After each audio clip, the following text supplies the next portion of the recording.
Welcome back. आप देख रहे हैं जी कंपेनियन। मैं हूं गरिमा कुमार और मेरे साथ है हमारे लाइफ कोच संदीप कोचर जी। आप बहुत सारी चीज़ें हैं but I think right now आप एक लाइफ कोच के रूप में हैं हमारे सामने बैठे हुए। और आप ही की लाइफ कोचिंग के लिए हमारे साथ हैं कन्हैया जी, जिन्होंने फ़ोन किया है। कन्हैया नारायण जी, स्वागत है आपका और अपना सवाल पूछिए। हेलो जी। जी नमस्ते, बोलिए, सवाल पूछिए अपना। हेलो नमस्ते जी।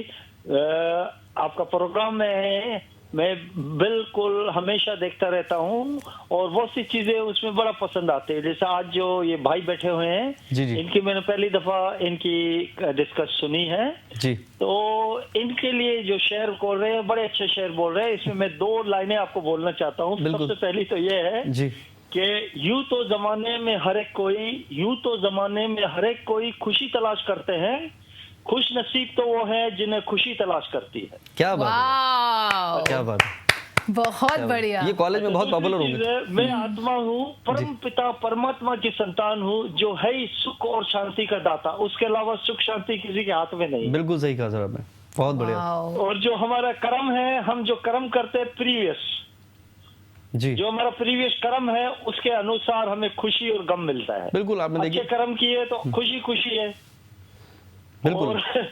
और अगर कोई किसी को दुख दिया है तो हमें भी दुख मिलेगा, क्योंकि उसको भी दुख फीलिंग हुई है ना उस वक्त। बहुत अच्छी बातें तो आप कर रहे हैं के ऊपर अनुसार है, तो हम इसमें बहुत बिलीव करते हैं। लेकिन भगवान की इतनी मेहरबानी है कि हर जगह खुशी खुशी दे रखी है। जैसा मैंने कहा ना आपको, यूं तो जमाने में हर एक कोई खुशी तलाश करते हैं, खुश नसीब तो वो है जिसको खुशी तलाश करती है। बहुत बढ़िया, क्या बात है सर, बहुत आपने तो मुझे सच में एक लाइफ फिलॉसफी दे दी है। मतलब कितना डेप्थ है इस बात में कि खुशनसीब वो है एक्चुअली जिनको खुशी तलाश कर रही है। बिल्कुल। तो वैसा खुशनसीब इंसान, वैसे thank you so much ji, so much Kanhaiya Narayan ji, आपने बहुत खूबसूरत बातें हमारे साथ शेयर करी।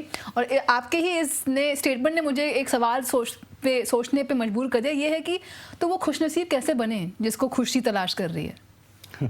देखिए, खुश नसीब पे एक शायर ने एक शेर लिखा था, मतलब आपके सामने कि शायर कौन है जो मेरे सामने कि खुश नसीब हैं वो लोग जो खुश रहा करते हैं।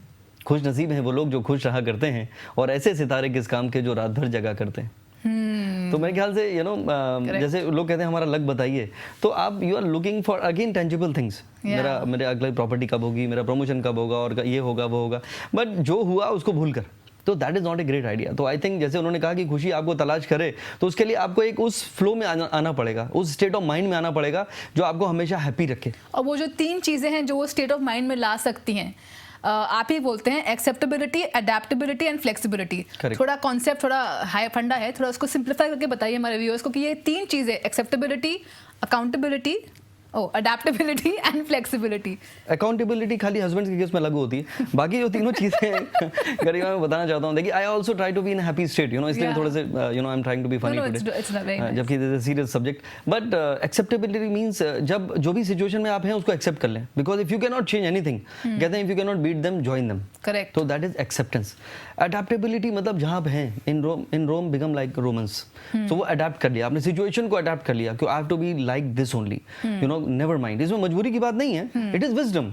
वही इंसान खुश है जो वाइज है, और विजडम सिखाता है कि आप कैसे फ्लो के साथ चलते हैं। करेक्ट। तो एक्सेप्टेबिलिटी, अडेप्टेबिलिटी एंड फ्लेक्सिबिलिटी, कि I have decided this, I want to do this. अभी एक बार मैंने कमिटमेंट कर दिया तो मैं सलमान खान की भी नहीं सुनूंगा। Correct. तो अगर आप उसमें फंस गए, उसमें ईगो भी है, बीइंग एडमन भी है, तो फिर इंसान खुद रोड ब्लॉक्स क्रिएट कर लेता है, डिसहार्मनी क्रिएट हो जाती है, और फिर वो अपनी जिंदगी को मुश्किल में डाल देता है, and there is no happiness. तो आई थिंक ये 3 mantras they are very very important. तो जैसे कि हमारे जो व्यूअर्स जिन्होंने आज कॉल किया, केन जो काफी लो फील कर रही हैं, बॉबी जिनके नेबरहुड में बहुत कंस्ट्रक्शन चल रहा है जिससे वो परेशान हैं, या जो बाकी हमारे कॉलर्स थे, तो वो फिर ये 3 कॉन्सेप्ट्स अपनी जिंदगी में कैसे यूज करें? मतलब if you were just to give them advice कि ये 3 चीजें वो कैसे अडेप्ट कर सकते हैं?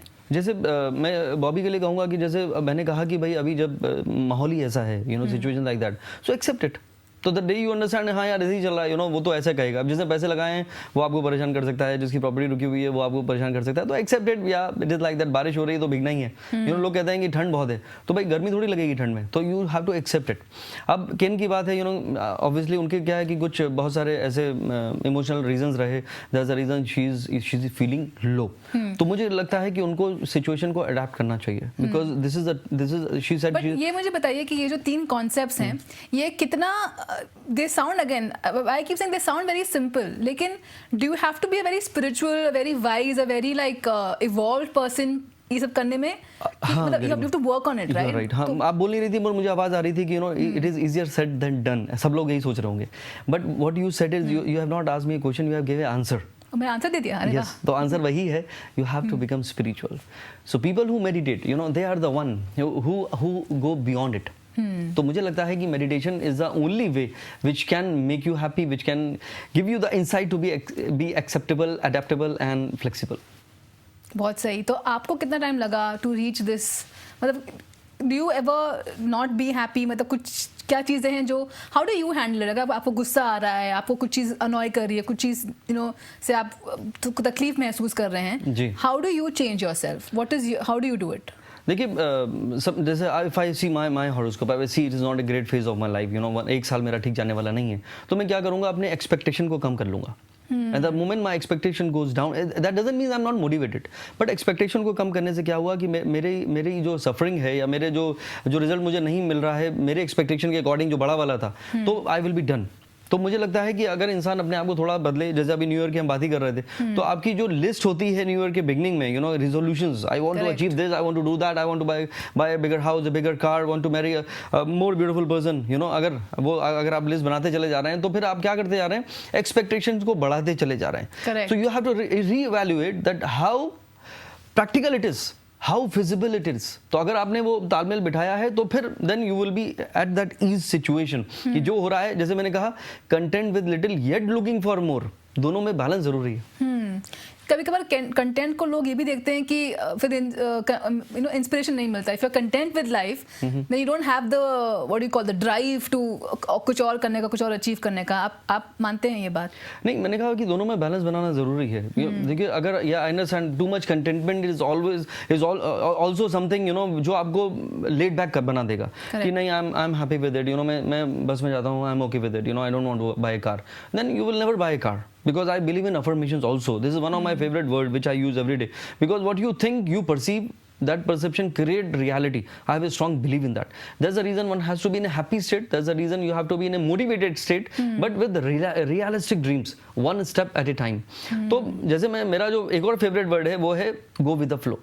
और उस पर मैंने लिखा था कि जिंदगी तो महज एक दरिया है, जिंदगी तो महज एक दरिया है, बहते चलो, बस यही एक जरिया है. Correct, very true. You have to be, you know, go with the flow. बहुत सही, बहुत सिंपल सी बात है, गो विद द फ्लो. लेकिन कभी कभार क्या होता है, ये गो विद द फ्लो के अंतर्गत हम लोग एक सपने सजाते हैं. You know, we have some dreams कि मुझे ये करना है, वो करना है, ये मेरा ड्रीम है. और कभी कभार वो ड्रीम नहीं होता है, यू नो, वो सपना पूरा नहीं होता है. तो किसी ने मुझे कहा था कि अगर तुम्हारा सपना पूरा नहीं होता, तुम सपना बदल दो. You know, good. Change your dream. Change your goal post, yeah, correct. तो इस पे जरा बताइए, क्योंकि बहुत से लोग देखे हुए डिजेक्टेड कि यार मुझे ये चाहिए था, ये सपना था मेरा, नहीं पूरा हुआ. तो उनको आप क्या बोलेंगे? उनको मैं ये कहूँगा कि वो भी एक दौर था जब सोते थे ख्वाब देखते हुए.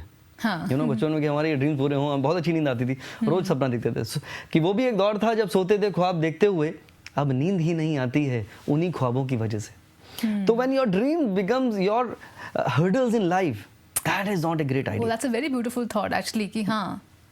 तो सपने देखने चाहिए, लेकिन उसको अपग्रेड और अपडेट करते रहना चाहिए. तो वो बहुत जरूरी है. I understand it is not easier again, you know, I want to do that, I want to marry that person. अब उसकी शादी कहीं और हो गई है, तो अपने गोल पोस्ट को बदलो.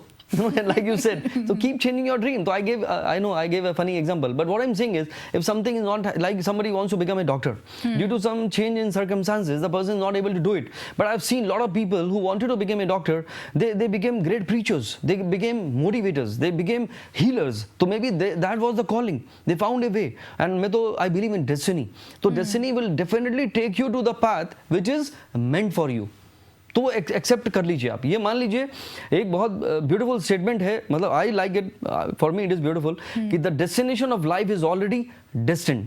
जिंदगी की कहानी पहले ही लिखी जा चुकी है, from the day one to the last day. I know it may sound impractical especially for the young generation, because this is my planning, my initiative, my networking, my efforts. No, अगर आप उसे accept कर लेते हैं, जिंदगी की कहानी लिखी जा चुकी है, तो फिर आप कभी भी फंसेंगे नहीं, because you will keep on accepting the way it is coming. Yeah, work hard, because as I've said, you know, अगर मेहनत करोगे नहीं तो होगा कैसे, निकलोगे नहीं तो पहुंचोगे कैसे, सोचोगे नहीं तो होगा कैसे. You have to do that, but acceptance के साथ.